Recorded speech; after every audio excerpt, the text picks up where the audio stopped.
Psychosis is not always a brain disease. Sometimes the brain is simply the victim of the body. If you treat a patient with antipsychotics when their real problem is a thyroid storm or an adrenal crisis, you are not just missing the diagnosis, you are potentially killing the patient. Welcome back to our series on the medical mimics of psychosis. Today we are unpacking the endocrine cluster. This is one of the most rewarding categories in all of medicine because unlike schizophrenia or bipolar disorder, these conditions are often fully reversible.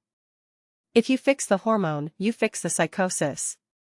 The key takeaway for this cluster is that the body usually tells the story before the brain does. You need to look for physical changes in weight, skin, heart rate, and temperature. Let's start with the most common culprit, the thyroid. We used to call severe hypothyroidism Myxoedema Madness. It is a classic presentation. Your patient will present with depression or paranoia, but look at them. Are they gaining weight? Is their skin dry and doughy? Is their hair thinning? If you check their reflexes, you will see that classic slow relaxation phase. On the flip side, we have hyperthyroidism, usually Graves' disease. These patients look manic. They are anxious, they have a fine tremor, they are losing weight despite eating everything in sight, and they might have exophthalmos or bulging eyes. And do not forget Hashimoto encephalopathy. This is tricky because the thyroid levels might be normal, but the antithyroid antibodies are attacking the brain. It is steroid responsive, so you do not want to miss it. Next, let's move to the adrenal glands. This is a tale of two extremes. First, you have Cushing syndrome, which is cortisol excess. Whether it is endogenous or because the patient is on long-term steroids, high cortisol fries the hippocampus. Look for the physical anchors, the moon face, the buffalo hump, central obesity with thin limbs, and those wide purple striae on the abdomen. Conversely, there is Addison disease, or adrenal failure. These patients present with fatigue, depression, and psychosis, but the anchor is hypotension and hyperpigmentation. Look at the creases of their hands or old scars. If they are dark, check the cortisol. And rarely, you might see a pheochromocytoma. This is a tumor pumping out adrenaline. It looks like panic disorder on steroids, paroxysmal hypertension, drenching sweats, and a sense of impending doom. Our third cluster is the parathyroid and calcium. Calcium regulates neuronal firing, so if it is off, the brain misfires. Hyperparathyroidism gives you high calcium. Remember the rhyme: stones, bones, abdominal groans, and psychiatric moans. If a patient is confused or depressed and also has kidney stones or vague belly pain, check the calcium. On the other side, hypocalcemia causes irritability and seizures. Look for tetany or muscle spasms. Tap on the facial nerve.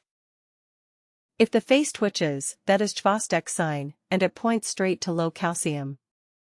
Fourth, we have the master gland, the pituitary. Hypopituitarism is a failure of multiple axes, so you get a mix of thyroid and adrenal symptoms. A specific one to remember for your exams and boards is Sheehan syndrome. This happens after a severe hemorrhage during childbirth. The pituitary infarcts, and the woman fails to lactate and develops psychiatric symptoms postpartum. Speaking of childbirth, let's talk about sex hormones. Puerperal or postpartum psychosis is a psychiatric emergency. It happens within weeks of delivery. The risk is massive in women with a known history of bipolar disorder.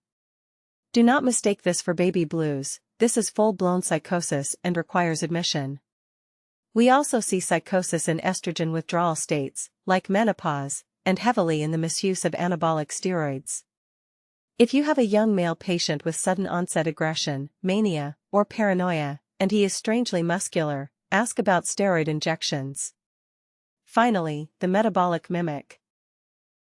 Hypoglycemia. Low blood sugar is the great imitator. It causes neuroglycopenia. The brain creates symptoms of confusion, aggression, and bizarre behavior because it is starving for fuel. The anchor is the autonomic response: sweating, tremor, and intense hunger. Every single patient with altered mental status needs a fingerprick glucose immediately. It is the fastest diagnosable and treatable cause in this entire list. So here is your summary. When you see a psychiatric patient, be a doctor first. Look at their neck for a goiter. Check their blood pressure. Look at their skin for pigmentation or striae. Don't just order a metabolic panel, interpret it. If the calcium is high, or the sodium is low, or the glucose is crashing, stop the antipsychotic script and treat the underlying endocrine imbalance. Thanks for watching, and keep those diagnostic skills sharp.